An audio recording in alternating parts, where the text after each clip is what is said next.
আপনারা কি জানেন ম্যাঙ্গো ফ্রুটি ঘরে বানানো কতটা সহজ? জানা না থাকলে রেসিপিটা দেখে আজই বানিয়ে ফেলুন। বাচ্চা থেকে বড় সকলের পছন্দ এই ম্যাঙ্গো ফ্রুটি। এই ম্যাঙ্গো সিজন থাকতে থাকতে খুব সহজেই বাড়িতে বানিয়ে ফেলুন। ম্যাঙ্গো ফ্রুটি বানানোর জন্য পাকা আম 2 কাপ আর 1 কাপ কাঁচা আম, জল দিচ্ছি 1 লিটার। গ্যাসের ফ্লেমটাকে হাইতে করে দিয়ে আমগুলোকে সেদ্ধ করে নেব। আম সেদ্ধ হয়ে যাওয়ার পর চিনি দিয়ে দেবো 250 গ্রাম, নিজেদের স্বাদ অনুযায়ী ব্যবহার করতে পারেন। চিনি দিয়ে আমগুলো ভালো করে ফুটিয়ে নেবার পর আমগুলো ছেঁকে নেব। ঠান্ডা করে নেওয়া আম গ্রাইন্ডিং জারের মধ্যে ঢেলে নিয়ে পেস্ট তৈরি করে নেব। এরপর পেস্ট করে নেওয়া আম ছেঁকে নেব।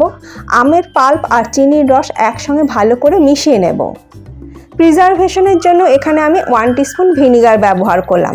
সব কিছু ভালো করে মিশিয়ে নিলেই তৈরি হয়ে গেল একদম দোকানের মতন ম্যাঙ্গো ফ্রুটি। ফ্রিজের মধ্যে রেখে দিন স্টোর করে 15 দিন থেকে 1 মাস পর্যন্ত। রেসিপিটা কেমন লাগলো অবশ্যই জানাবেন।